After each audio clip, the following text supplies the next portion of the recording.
building on past victories. And this is the message that the Lord has given me today. Again, that's the book of Nehemiah, chapter 2, beginning at verse 17. And it is translated from the Hebrew to the English in the New International Version in this way. Then I said to them, you see the trouble we're in? Jerusalem lies in ruins, and its gates have been burned with fire. Come, let us rebuild the wall of Jerusalem, and we will no longer be in disgrace. And I also told them about the gracious hand of my God on me and what the king has said to me. And they replied, let us start rebuilding. So they began this good work. Do me a favor, look at your neighbor and say, neighbor, the preacher's going to talk about knowing when to build. Knowing when to build. My brothers and my sisters, do you know what you're called to do in this season of your life? If we believe the writer of Ecclesiastes, we know that there is a purpose and a season for everything under heaven. And so it becomes uniquely important for us to discern the season that we're in so that we can ensure that we're finding ourselves in the right activity for the appropriate season that God has called for our lives. And even in that great text in Ecclesiastes chapter 3, it's very clear. It says that there may be a time to kill and a time to heal, a time to break down and a time to build up. So many of us, as we have entered into this church's 64th anniversary, may be wondering, what season are we in? What is it that God is calling us to do in this season? Well, help me preach this thing by looking at your neighbor and say, neighbor, it's building time. Yeah, I think that that's the thesis of the message right here. We can go home right now just so that you know it's building time. Because there are seasons in our life when God gives us the authority and the opportunity to partner with him in building things.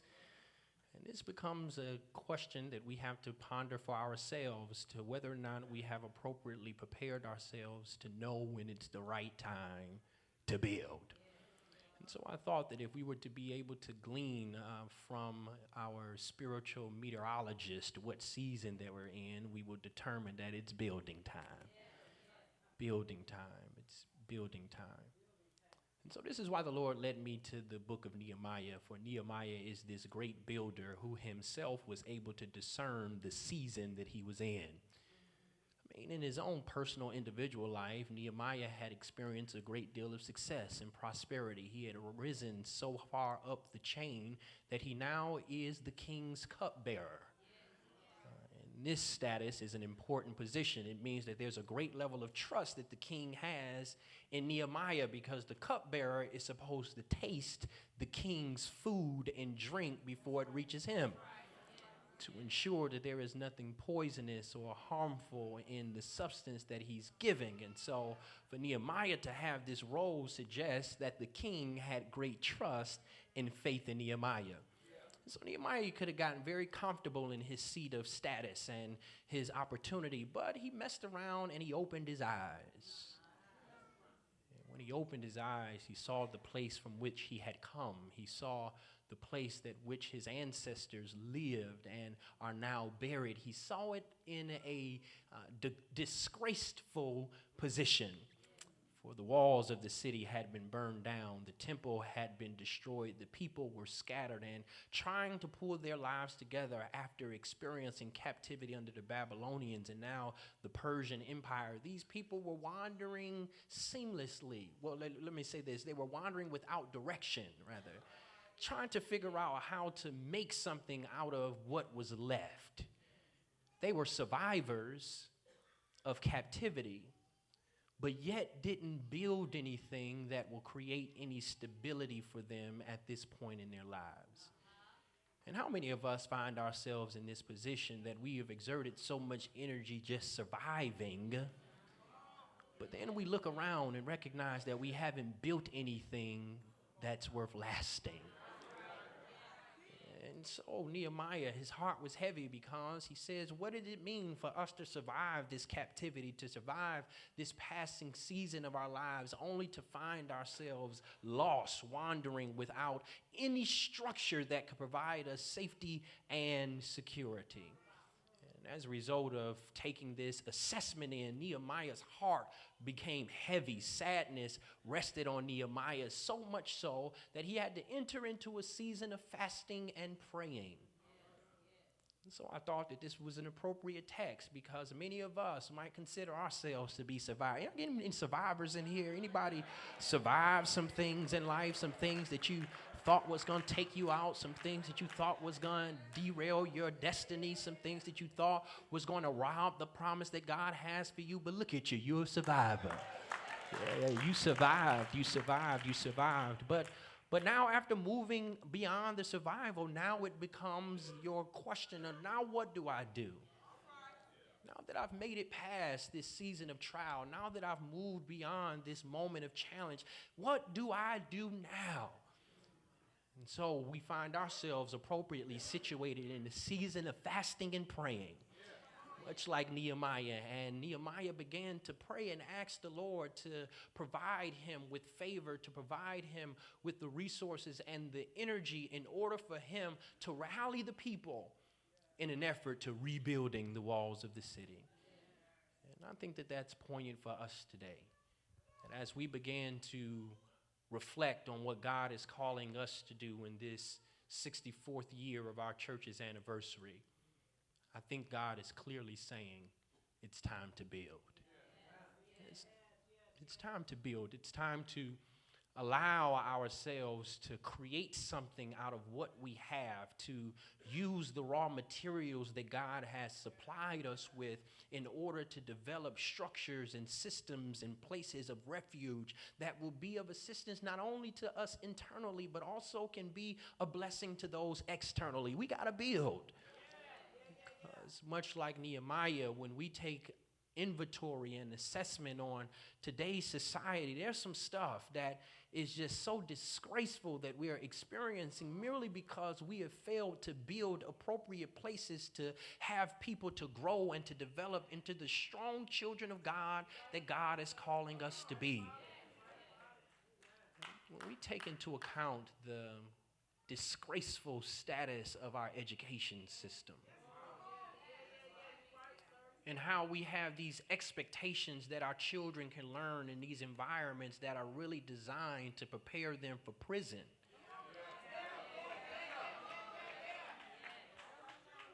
Then we ought to know it's time for us to build. It's time for us to build. When we see that there's over, I think it's 40% of children who are raised in poverty, and over 60% of families in the city live in poverty, and we recognize the overwhelming challenges that people experience trying to maintain health care and a mortgage and afford child care, all under $15 an hour, it's time for us to build some things. When we recognize the level of blight and abandonment that we see in our communities, where rising grass and dilapidated buildings overpopulate our communities, by which children have to walk past, we have to drive by, and we have these things such as human sex trafficking occurring in these sites of danger, it is clear that it is time for us to build some things. So much like Nehemiah, hope that we're able to discern the season that we're in so that we know when it's time to build. So quickly, if we're going to know when it's time to build, there's three things that I want to suggest for us today, and then I'm out of your way. The first thing that we must do if we're to know when it's time to build is we must find ourselves operating under God's favor. Find ourselves operating under God's favor. You see, I spent a little time working for the city of Detroit, and I had some engagement with the city planning commission and the like, and what I determined is that anybody who wants to build something must first have the appropriate permits. Yeah, you just can't go around building just because you feel like it. There's a protocol that you have to meet. There is some permissions that you have to receive. And for us, if we're going to know that it's time to build, we have to get endorsement from God. Yeah, we got to get our permits from God. We got to pull our permits from God, getting permission from God in order to move forward. Because here's the challenge. Some of us may know when it's time to build, but we find ourselves building ahead of God's schedule. Yeah, we get impatient. We just want to rush into some things without meeting the appropriate criteria in order for us to get ready to receive the approval to build. But Nehemiah was smarter than that. For when he was pulled on his heart that building was the season that he was in, he entered into this time of fasting and praying, and he prayed to God to receive permission from God, to ask for God's favor in order for him to build. And here's the beauty. When you are operating under God's favor, God has a way of opening doors for you that you could never open for yourself. When you're operating under God's favor. Because although Nehemiah had gained great respect and admiration from the king of Persia, they still were a captive people. Don't want you to miss this. The Israelites still were captives of the people of Persia. And so for Nehemiah to make this request for the king to go back to their enemy's territory that had been captured in order to rebuild it was a pretty courageous and brave request to make. But because he was operating under God's favor, the Bible says that the king, he gave him his request. And so he allowed Nehemiah to go back to Jerusalem in order to rebuild the walls. And so, my brothers and my sisters, if we're going to know when it's the right time to build, we have to find ourselves operating under God's favor, under God's endorsement, God's permission for us to move forward with the things that we build. Because let me tell you something, I don't want to build something that God hasn't approved. Yeah. If God hasn't approved it, if God hasn't endorsed it, it's a waste of our time trying to put our hands to it and build it. Because the Bible is clear what happens when you build something that God didn't approve. Y'all ever heard the story of the Tower of Babel? Yeah. They was building something but didn't pull all the right permits. They didn't check in with the right protocol, and they thought that they was outsmarting God by building something outside of his endorsement. But we know what happened, don't we? That thing didn't get built. Because God clapped his hands together, caused all sorts of confusion, scattered them abroad on the land, and the structure that they thought that they were going to build was never built because it never received God's endorsement. I've said this to us before. We don't want to deal with God's confusion. If you want to find yourself dealing with this state of consternation, not knowing where you are, what you're doing, and where you're going, you may want to pull your permits and check in with God before you decide to move forward in building. But not only this, the favor of God not only allowed him to have favor with the king, but it also allowed him to accrue the appropriate resources that he needed to build. For Nehemiah asked the king, he said, hey, write me a letter to Asaph because I'm going to need some materials in order to build. And it was this letter that he wrote to Asaph that provided Nehemiah the wood beams that he would use in order to secure the gates of the city. And so if we're going to build, my brothers and my sisters, it is God, through the favor of God, who will provide us with the raw materials that we need in order to build the structures God is calling us to build. And so in this season of fasting and praying, I hope that we are praying for God's favor. That God would bring to us a level of resources and a level of influence with those who can help us to build the things of our lives that God is calling us to build. Because some of us know that based on our own credit score, we're not worthy to build. Based on our own education levels, we don't have what it takes to build. Based on our own connections and networks, it's inadequate for us to build. But if we find ourselves operating under God's favor, God has a way of making up the difference. He has a way of pouring into you what you need in order to be successful in building the structure that God is calling you to build. And so is there anybody in here who commits to operating under God's favor? That you'll keep yourself under the covering of God, following the directions and the instructions of God for the things that God is calling you to build. Because let me tell you something about us sun-kissed, melanated, beautiful chocolate folk. I don't know what it is about us where we want to build without instructions.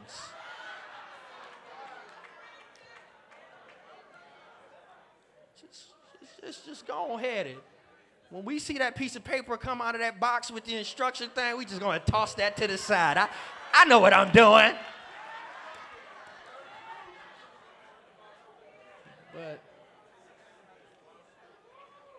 But the beauty of this is, my brothers and my sisters, because when we try to build without instructions, we end up wasting our energy and our effort in a useless and futile task. And then we get mad at God. God, you gave me all of this to make this stuff with, and I can't do it. He said, well, did you read the instructions? Were you clear on the directives? Because if we're going to know when it's time to build, we must find ourselves operating under God's favor.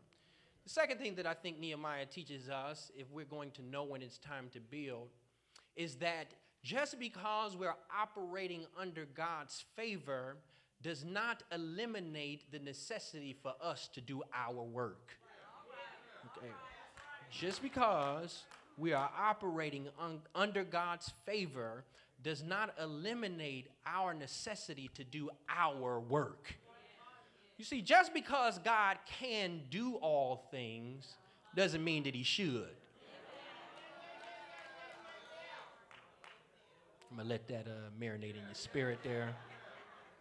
Because so often when we talk about God's favor, we think that it's a permission slip for us to sit on our hands. We think that it gives us the license to just rely on God's working while we just watch and wait and see. What Nehemiah teaches us is that God's favor does not eliminate the requirement for us to do our part. And here's the beauty of God, that God loves us enough. He sees us valuable enough, worthy enough, that he allows us to partner with him in the work of ministry.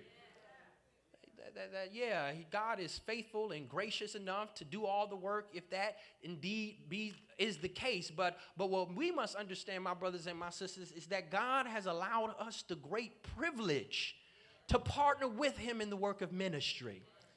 And so here it is. Nehemiah just didn't pray for God's favor and then went and sat in a room and waited till the walls to get built. No, he received God's favor and applied that favor to the work that he was called to do.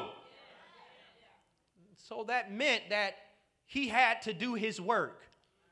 So knowing when to build is based off of the fact, my brothers and my sisters, that we have to be doing the necessary work behind the scenes before we make our plans public. We have to do the necessary work behind the scenes before we make our plans public.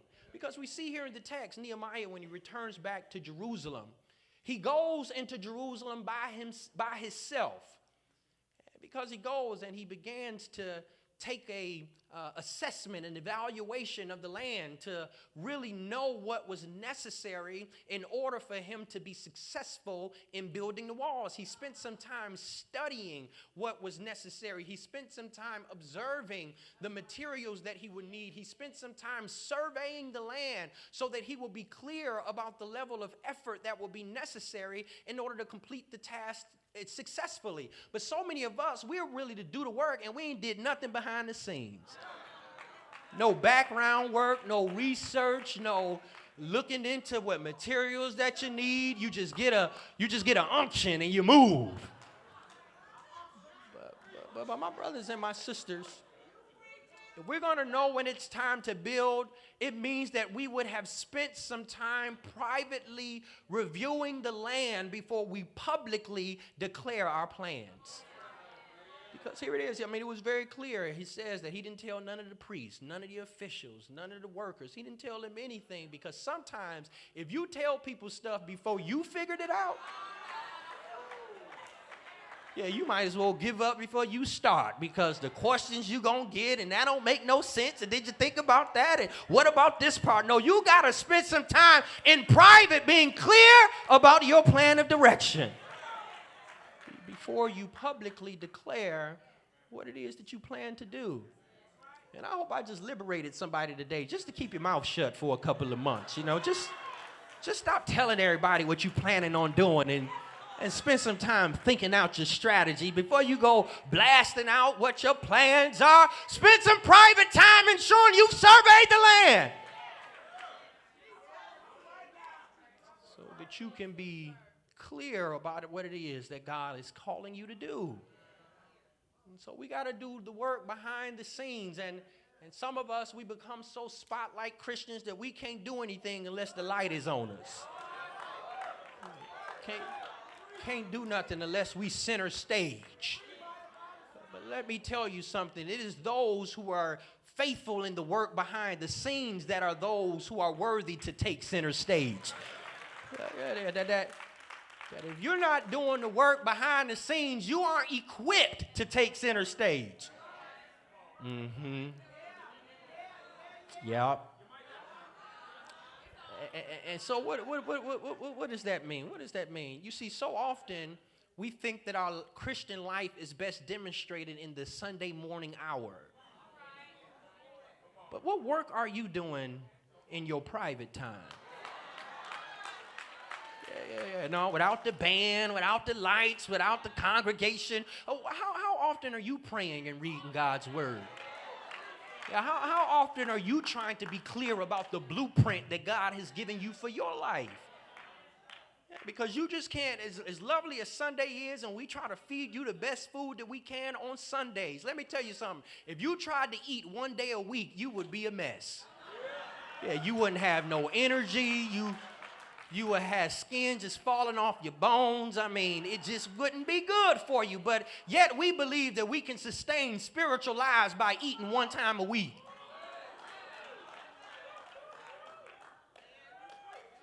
And some of us not even eating it one time a week. We come to church to watch other people eat.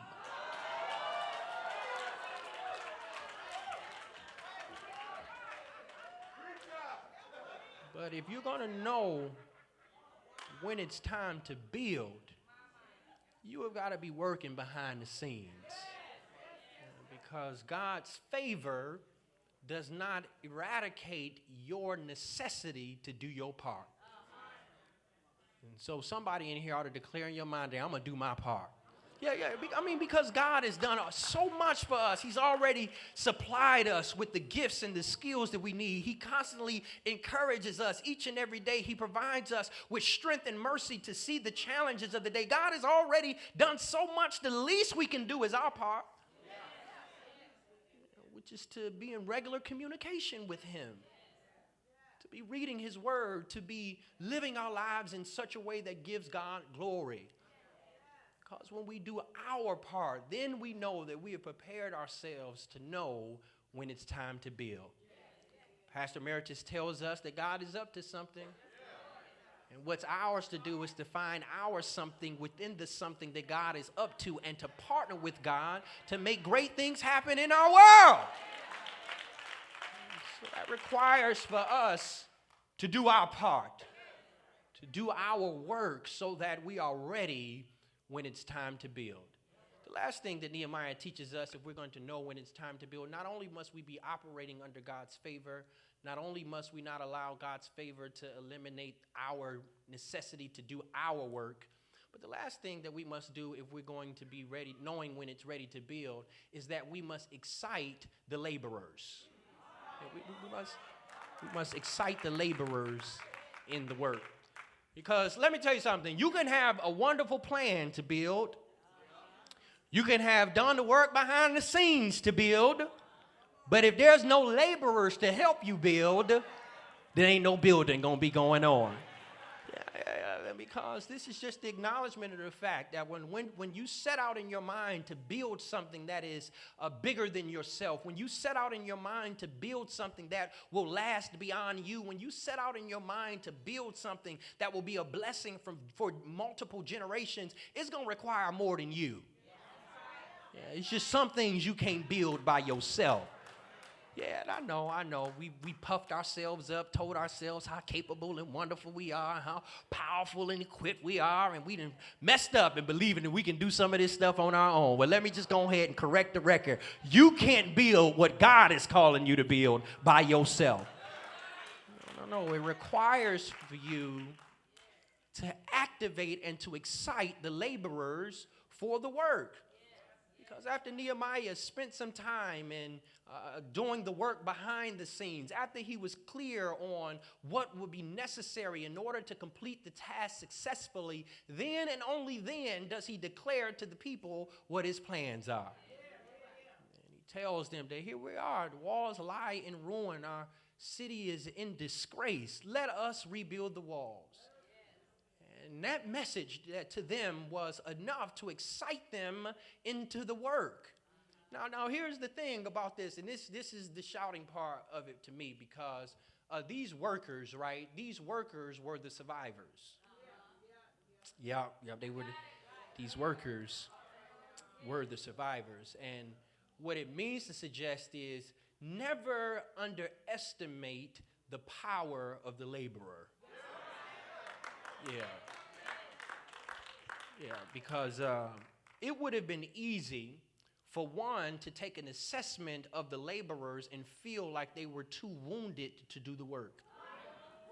Yeah, because again, they are just coming out of captivity. They have experienced this time of devastation. They are still grieving the loss. They are still hurt and damaged by what they have experienced. They are still wrestling with the residue of the trauma of their captive city. But yet and still, this traumatized, hurt, disgraced, harmed people were the ones that were equipped to build the walls.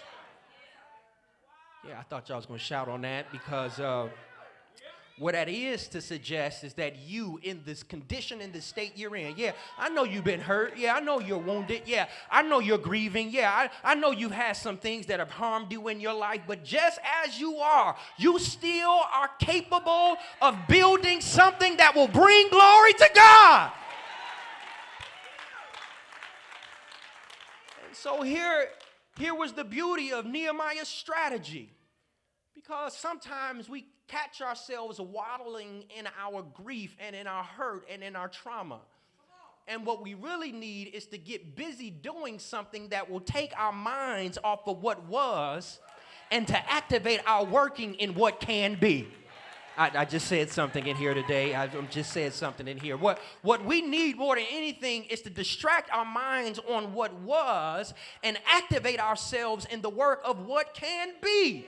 And so, of course, they were excited to work, because it was an excuse for them not to have to cry anymore. It was an excuse for them not to have to continue to be disheartened by what was. It was an excuse for them to get their mind off of the devastation and the destruction they experienced. But now they put their hands to rebuilding something. And when I look at our community, what I see is people who need to get busy building. We've gotten so down on ourselves. We've weighed ourselves down by the vicissitudes that we experience in this society, whether it's the income inequality, whether it's the lack of resources that we find in our community, whether it's feeling like there's no systems of services and networks to help those who are most in need. These things, if we allow ourselves to be focused on what is going wrong, what has been the trauma and the hurt that we have experienced, we find ourselves stuck in a city with burned down walls. But if we can turn our attention to a collective project of building, turn our minds and our efforts to building, it gives us a sense of purpose and dignity that allows us to relinquish our time of hurt, grieving, and trauma, and to accept the new thing that God is building in us. So this is why it's important for us to start building, because we got to give our hands and our minds something to do. Because Without it, we will find ourselves stuck where we are. But with it, we will allow ourselves to build something that can be a refuge to those who are in need.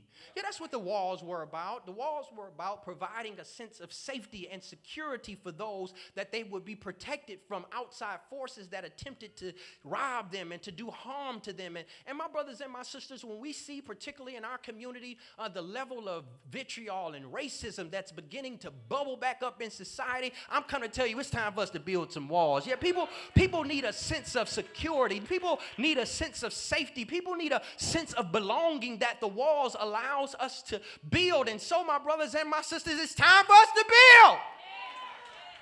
And if we're going to do so, we have got to excite the laborers, to let them know that, yes, where you are, I know that you've had a couple of bad seasons in your life, but right where you are, you have what it takes to build what it is that God is calling you to build. Because there is a great work that the Lord is calling us to do. But in order for us to be successful in what God has called us to do, we need to excite the workers. Because the Bible tells us that the harvest is plenty, but the laborers are few. And so what we must commit ourselves in this season of fasting and in our church's anniversary is that we commit ourselves to get excited about partnering with God in order to build what it is that the Lord is calling us to build. Because I'm a firm believer that when we put our hands to the work that God has called us to do, that God will give us success.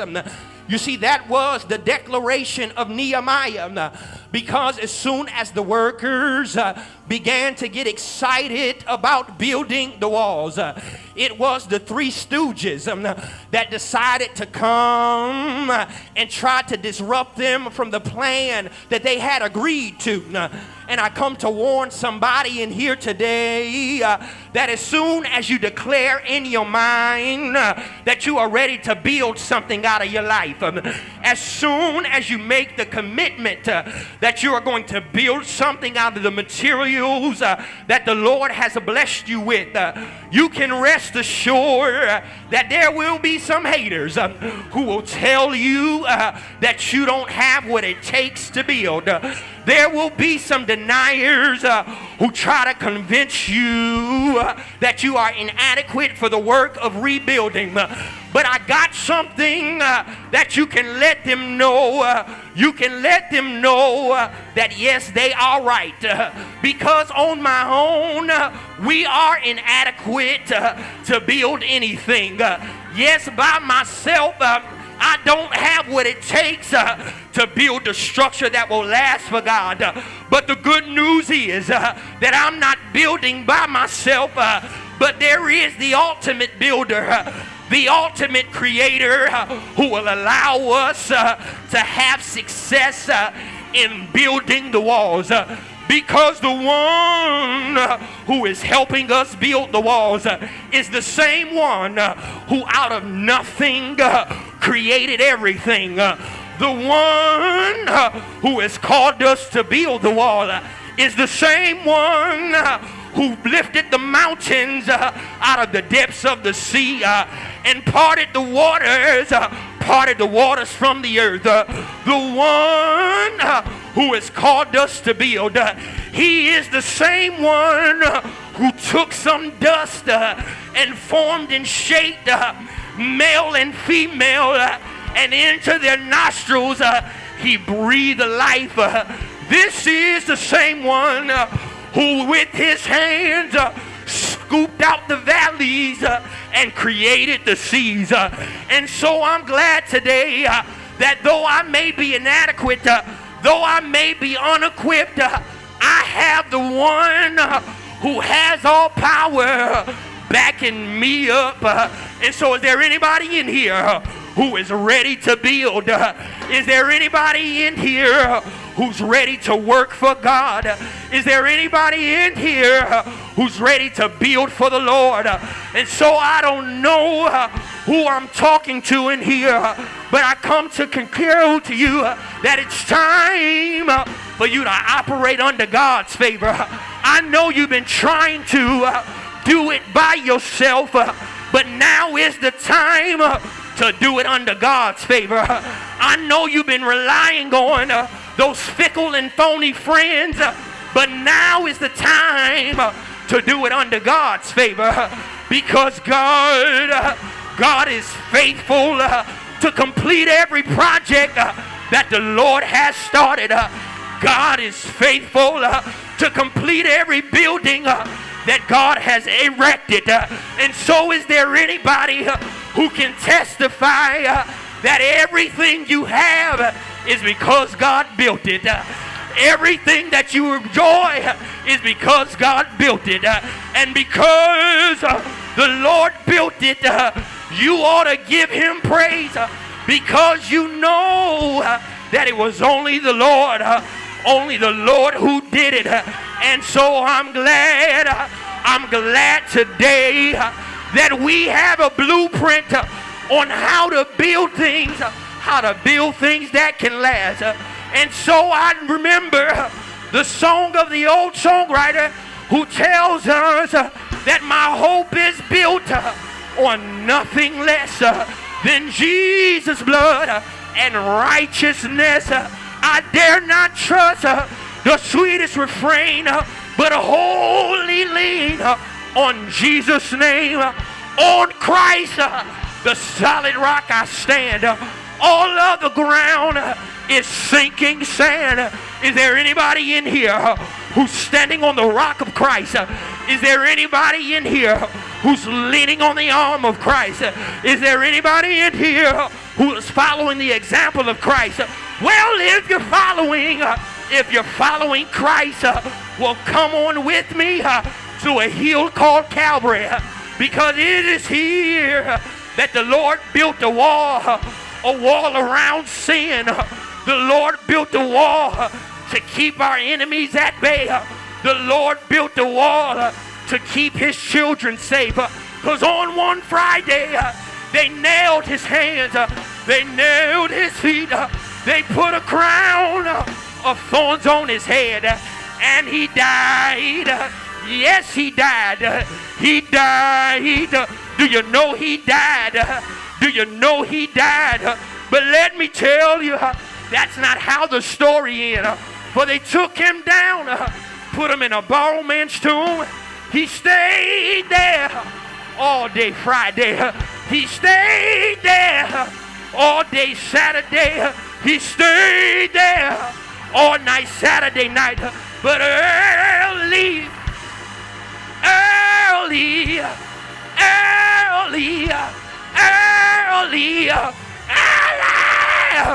Sunday morning, he got up. He got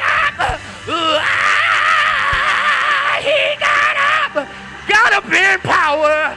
Say yes if you felt that power. Say yes if you need that power. Say yes if you love that power. What you gonna do with that power? Look at your neighbor and say, neighbor, it's time to build. It's time to build. Time to build. Build up our families. Time to build. Build up our communities. Time to build. Build up our churches. Time to build. Build up our relationships. Are you ready? Are you ready to build? Are you ready? Are you ready to work? And I'm so glad that my mama used to tell me, only what you do for Christ will last. Is that your testimony today? Only what you build for God, that's the only thing that will last. And so are you glad today that the Lord wants to use you? Are you glad today that the Lord has need for you? Are you glad today that the Lord sees you as valuable? Say yes. Say yes, yes, yes, yeah, yeah. You ought to help me praise him. You ought to help me lift him. You ought to help me glorify him. Ain't he worthy? Ain't he worthy? Worthy of all the glory. Worthy of all the honor. Worthy of all the praise. You might as well testify that your walls was burned down, but it was the Lord who built them up again. You might as well testify that your walls had been destroyed, but it was the Lord who built them up again. See yes, see yes, yes, yes, yeah, yeah, yeah, yeah, yeah.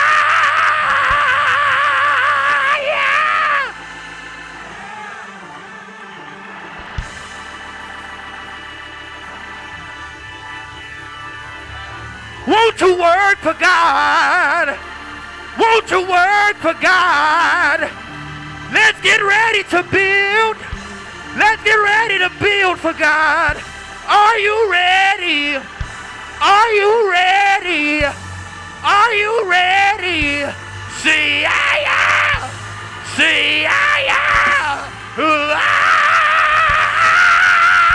Yeah.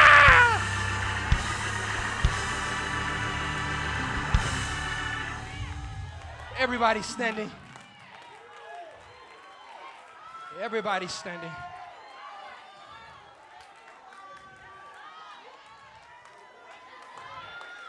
Build, build, build.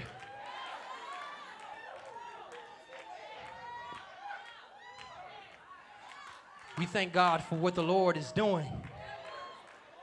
But if we operate under God's favor, if we commit ourselves to doing our part, if we can excite others to join the work with us, we can build something that not only will be a blessing to those who God has called us to, but will give glory and honor to God. And so there may be someone in here today who has been struggling with burned down walls. It seems like everything and everybody has easy access into your life. You find yourself being steered in every direction. But I come to encourage you today that if you hold God's hand, He will equip you to be able to be anchored in Him so that no wind, no wave